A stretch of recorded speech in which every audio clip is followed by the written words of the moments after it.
Todd Crocker is the TV voice of the Hamilton Bulldogs of the American Hockey League. Nice to have Todd alongside here at Deerhurst. They began play on a Friday, played all day Saturday, down to the final 16 men, 8 women on this final day, and now we're down to the 2 ladies teams that will compete for the Open Championship. The defending champions from Dorion, Quebec, the Concordia Wrinkles, are through again, looking very impressive against a first-time team now from Toronto in the Wade Belaks. Yeah, it's a Toronto-Montreal rivalry all over again. These two teams already trash-talking at the party last night, giving each other the business, and it will be a tough one today for the Wrinkles. They feature puck control, precise passing, they're freewheeling out there, but it's against a system that is played discipline-wise for the Wade Belaks. And let's pick up play in the first half of this Women's Open Championship. The Wrinkles in red, the Belaks in black. And watch this. Quickly, the defending champions, that's their 9th goal, and they already have a 5-goal lead.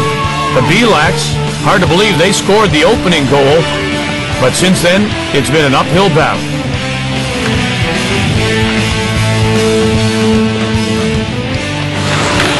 Already been a long day for these teams. This is their 3rd game on this championship Sunday.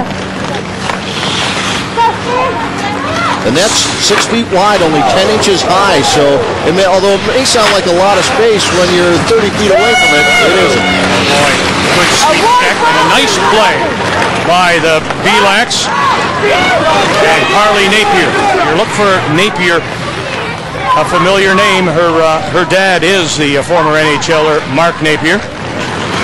Dana Rittmaster. One thing the Wrinkles do get a lot of advice on is from their support is that they have to get back. They have to back check in this game, and truly you do have to get back there. It doesn't look like you've got a lot of time to get back into the play, but if you do, you're going to save your team about 3 to 4 goals a game. And quickly, the Belaks are getting caught, and they appear a little bit tired. And yes, the Rink Rake Wrinkles are in red. They couldn't have alliterated that better. And here it goes. Look at this. This is Michelle Fauteux. And like that. She was a fabulous player in the semifinal as well, picking up 6 goals as they beat the Ice Angels to get into this final game. 1 minute left in this opening 15-minute session. We'll play 2 15s. If we're tied, we'll go to overtime, and if we're still tied, we'll go to the shootout. Well, the battle has been a lot of stick work here in the late first half, as the Wrinkles surely feel that they are in pretty solid position. They are not a team. They did let a team back into it in the round-robin play, but they still came out the 3-4 goal winner in that contest. But they are cognizant of not letting that happen again. Napier with the steal and the goal, and so a couple of late goals now by the Wade Belaks in the dying seconds of this opening 15 minutes.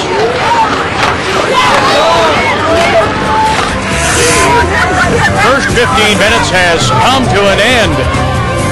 This is the Source for Sports Canadian National Pond Hockey Championship on TSN.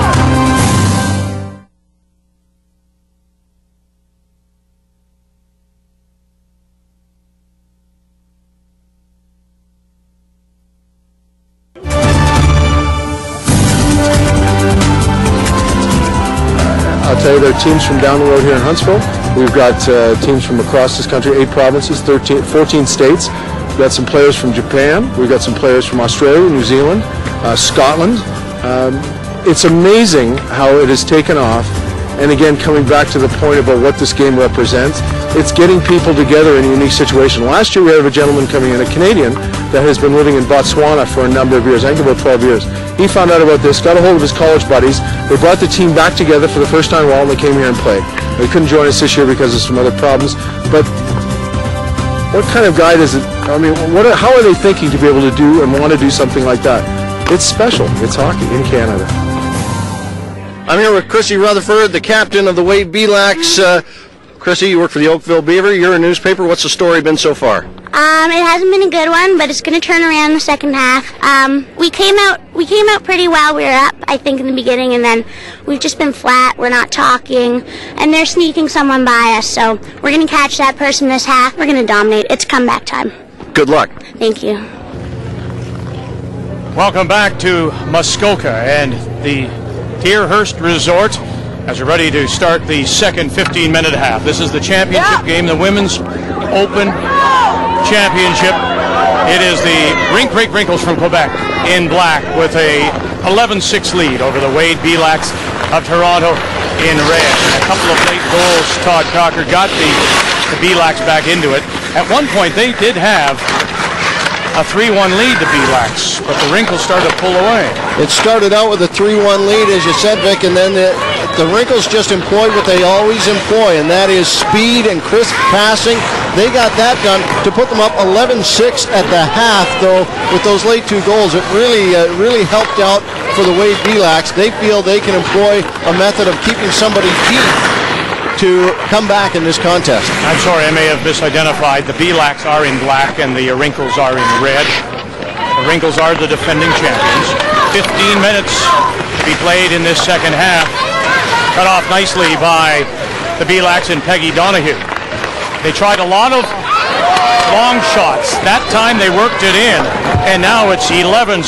The Belaks are coming back down by 4. As we're into the second minute of this second half, long outlet pass by Sarah Skinner for the Belaks.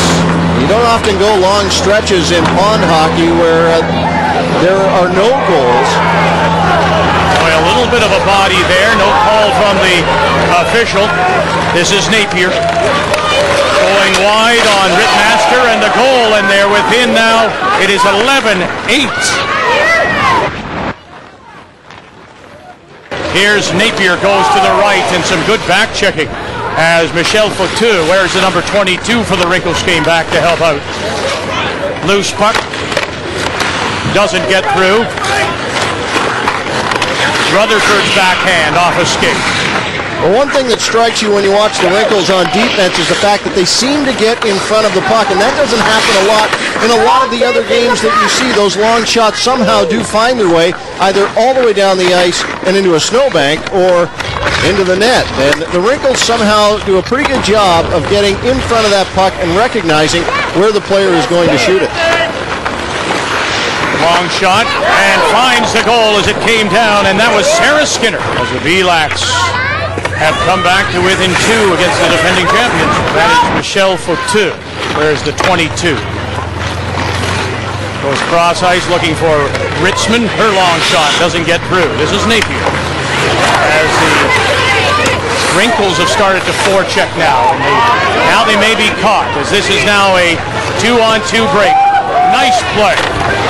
And trying to get it deep was Rutherford, as she had Gallus open on the left, couldn't get the puck through. Up comes Napier. Napier will make it a 1-goal game as it's now 11-10. That's a good, hard-working goal for the Wade Belaks, and now we see a reversal of fortunes as the Wrinkles are now trying that long shot, the desperation pass. They've got the press on here too, so they don't necessarily need to resort to that. They just need to get the puck on their stick and control it.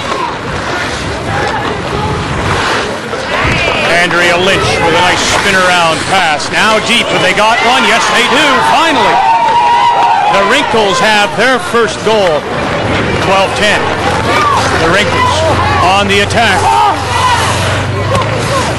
Sarah Skinner back, and then we'll head first into the advertising board, a little snowbank. Rutherford now trying to take control with Andrea Lynch there to mark. It is 12-10. The defending champions from Dorion, Quebec, the Wrinkles, are ahead of the Wade Belaks. And now it's 2 straight for the Wrinkles, who increase their lead to 13-10.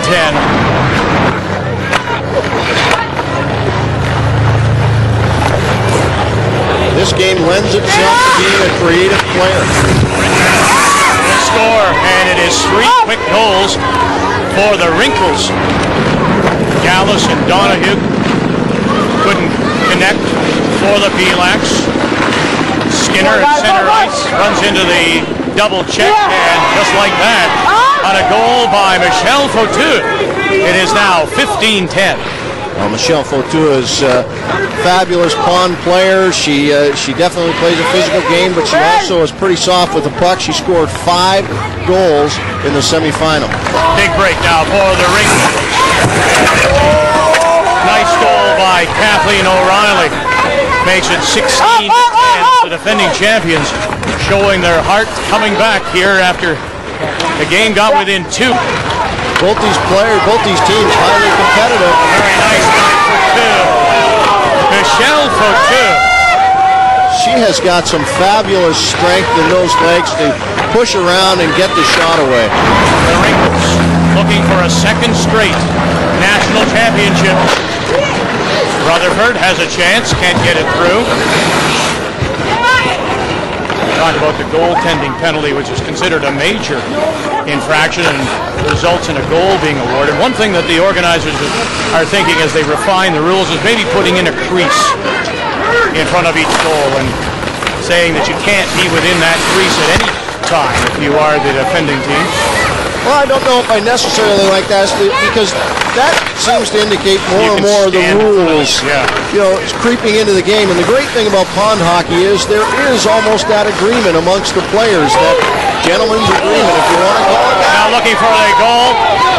It is. The goaltending rule comes into play right there, so the goal has been awarded.